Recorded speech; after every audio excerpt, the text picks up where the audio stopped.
నేను 2001 నుండి ప్రస్తుతం వరకు టీఆర్ఎస్ పార్టీలో పనిచేస్తున్నా.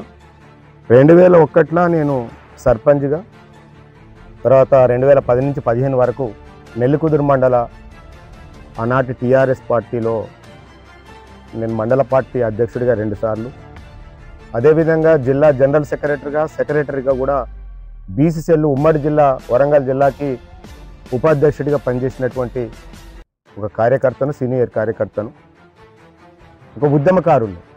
నా పట్ల కేసులు కూడా ఉన్నాయి. పూర్తి స్థాయి ఆనాటి టీఆర్ఎస్ పార్టీ, ఈనాటి బీఆర్ఎస్ పార్టీలో ఒక కార్యకర్తగా పనిచేసినటువంటి వాడిని. 10 సంవత్సరాల ప్రభుత్వంలో ఏ ఒక్క పదవి ఇవ్వకున్నా, ఎలాంటి పనులు ఇవ్వకపోయినా పార్టీ కేసీఆర్ గారి నాయకత్వాన్ని, కేసీఆర్ గారి పట్ల ఉన్నటువంటి ప్రేమ, వారి పట్ల ఉన్నటువంటి గౌరవంతో ఇప్పటి వరకు కూడా 25 సంవత్సరాలుగా పార్టీలో నేను కొనసాగుతున్నా. కానీ మరి మాజీ ఎమ్మెల్యే గారు శంకర్ నాయక్ గారు అనేక సార్లు నీకు కూర్చుంది, నీ కుర్చీ రేపు వస్తుంది, ఎల్లుండి వస్తుంది, 3 కాళ్ళు అయినాయి, 4 కాళ్ళు అయినాయని చెప్పడమే తప్ప నన్ను కావాలని ఇబ్బందులు పెట్టి ఏ రోజు కూడా పార్టీ పట్ల పార్టీ పదవులు నాకు ఇవ్వలేదు. అయినా కేసీఆర్ గారి నాయకత్వాన్ని బలపరుస్తూ వారికి టికెట్ ఇస్తే 3 సార్లు కూడా వారికి నేను సేవ చేయడం జరిగింది. వారు నన్ను పిలిచి మీరు జడ్పీటీసీగా పోటీలో ఉండాలి, నువ్వు పోటీలో ఉంటున్నావు అని చెప్పేసి ఉదయం చెప్పడం, సాయంకాలం కల్లా ఇంకోరికి చెప్పడం అనేటువంటిది ఇది సరైన పద్ధతి కాదు. అదేవిధంగా నేను చెప్తున్నా, గౌరవనీయులైనటువంటి ఇప్పుడు రాష్ట్ర ప్రధాన కార్యదర్శి తక్కలపల్లి రవీంద్రరావు గారు, ప్రస్తుత జిల్లా ఎమ్మెల్సీ గారు, అదేవిధంగా మరి జిల్లా పార్టీ అధ్యక్షురాలు మాజీ ఎంపీ గారు అయినటువంటి కవిత గారు, మాజీ మంత్రి మరి రాతోడి సత్యవతి గారు, మరి మాజీ ఎమ్మెల్యేగా ఉన్నటువంటి శంకర్ నాయక్ గారు, వీరందరూ కూడా కూర్చొని సమిష్టి నిర్ణయంతో మరి ఉద్యమకారులకు అవకాశం ఇవ్వాల్సినటువంటి అవసరం ఉంది. అంతేగాని స్థానికేతరులను తీసుకొచ్చేటువంటి పరిస్థితిని మేము తీవ్రంగా వ్యతిరేకిస్తాం. స్థానికులకు మాత్రమే టికెట్ ఇవ్వాలి, అందులో ఉద్యమాలలో పనిచేసినటువంటి వాళ్ళకే టికెట్ ఇవ్వాలి, వాళ్ళని మాత్రమే గెలిపించుకోవడానికి సమిష్టి నిర్ణయంతో సమిష్టి నాయకత్వం మొత్తం కూడా ఇవాళ ముందుకు రావాల్సినటువంటి అవసరం ఉంది. మొన్న జరిగినటువంటి ఎన్నికలలో కేసీఆర్ గారిని ఎందుకు మనము వదులుకున్నామా అని చెప్పేసి ఇవాళ ప్రజలు కూడా భావిస్తూ కేసీఆర్ నాయకత్వాన్ని బలపరచడానికి, కేసీఆర్ నాయకత్వంలోనే మనకు భరోసా ఉంటుంది అని చెప్పేసి ప్రజలు భావిస్తూ ఉన్నారు. కాబట్టి అటువంటి పరిస్థితులలో సొంత నిర్ణయాలు తీసుకొని ఎవరికి వారే మాట్లాడుకుంటూ పోతే పార్టీకి నష్టం జరిగేటువంటి అవసరం ఉంది. కాబట్టి దయచేసి ఇప్పటికైనా మరి రాష్ట్ర పార్టీకి మేము విజ్ఞప్తి చేస్తూ ఉన్నాం, జిల్లా పార్టీకి విజ్ఞప్తి చేస్తూ ఉన్నాం, ఉద్యమకారులకు అవకాశం ఇవ్వండి.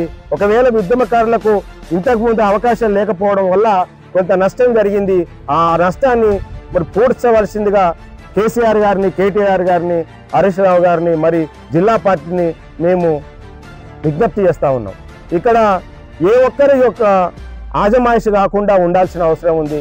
మరి సొంత జాగిరిగా దీన్ని తీసుకోవాల్సిన అవసరం లేదు. పార్టీ అందరిది, పార్టీ సమిష్టిగా ముందుకు పోవాల్సిన అవసరం ఉంది తప్ప ఏ ఒక్క నాయకుడు ఇది నాది అని చెప్పేసి మరి రాజనీక పోరాటంలో పోవద్దు అని చెప్పేసి నేను మనవి చేస్తా ఉన్నా. ఇది పార్టీ, ఇది కేసీఆర్ గారి పార్టీ. ఈ పార్టీ యొక్క ఉద్దేశం నీళ్లు, నిధులు, నియామకాలు అనేటువంటి ఉద్దేశంతో రాష్ట్రాన్ని తెచ్చుకోవడం కొరకు మేము అనేక కష్టాలు పడ్డాం, అనేక బాధలు పడ్డాం, అనేక రకాలైనటువంటి ఉద్యమాలు చేసినాం. సరే, ఇవాళకి కూడా మాకెప్పుడు అవకాశం రాలే.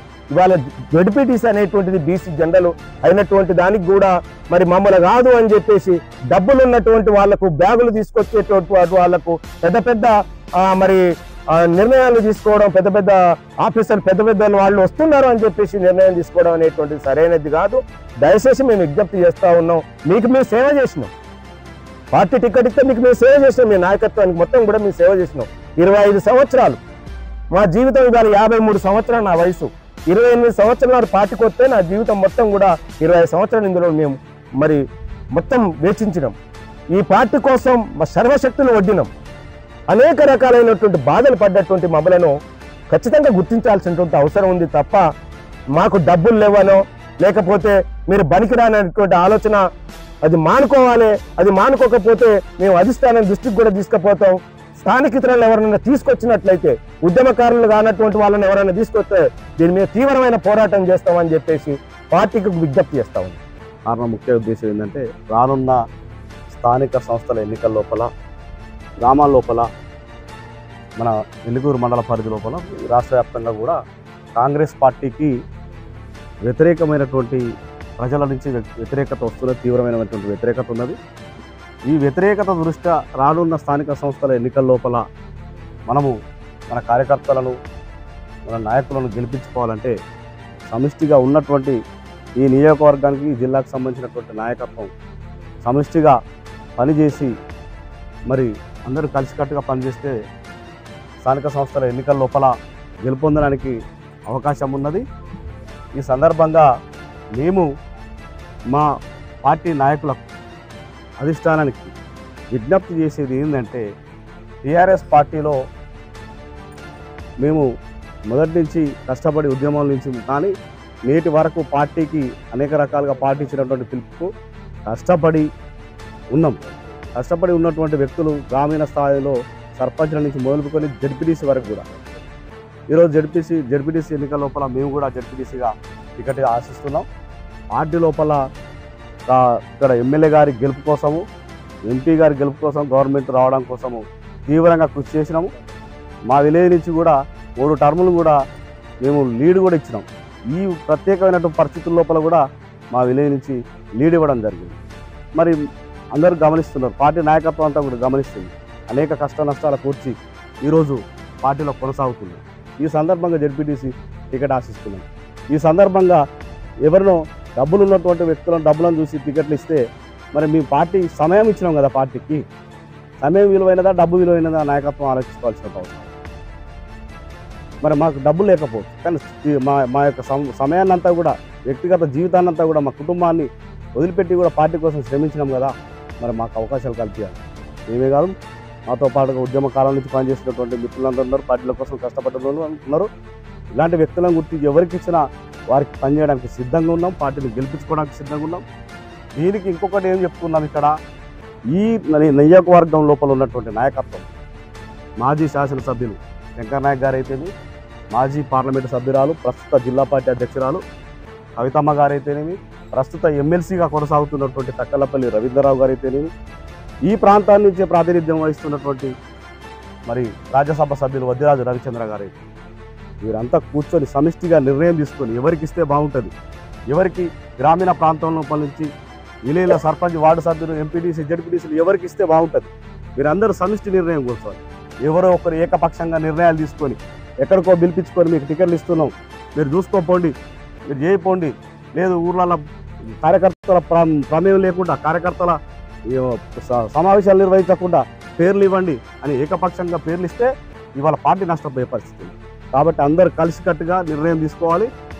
పార్టీ హైకమాండ్ కూడా విజ్ఞప్తి చేస్తున్నాం, పార్టీలో మొదటి నుంచి కష్టపడ్డటువంటి వాళ్లకు ఖచ్చితంగా అవకాశాలు కల్పించాలి. ఖచ్చితంగా జడ్పీటీసీగా ఈరోజు గట్టిగా మేము ప్రయత్నం చేస్తున్నాం, మాకు ఖచ్చితంగా అవకాశాలు కల్పించాలంటున్నాం.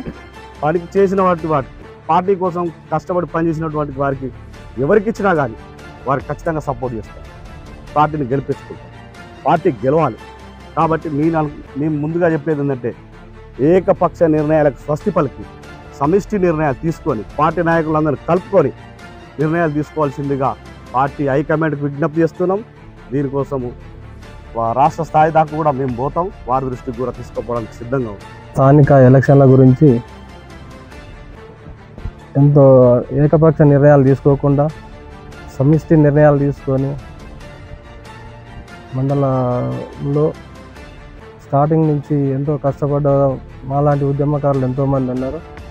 వాళ్ళందరి నిర్ణయాలు తీసుకొని అందరిలో నిర్ణయం తీసుకొని వాళ్ళకు స్థానిక సంస్థలలో సర్పంచ్లు కానీ, ఎంపీటీసీలు కానీ, జెడ్పీటీసీలు కానీ, ఎంపీపీలు కానీ అందరు సమిష్టి నిర్ణయంతో తీసుకోవాలి. హైకమాండ్ నిర్ణయం కూడా ఉండాలి, ఏకపక్ష నిర్ణయాలు తీసుకోకూడదని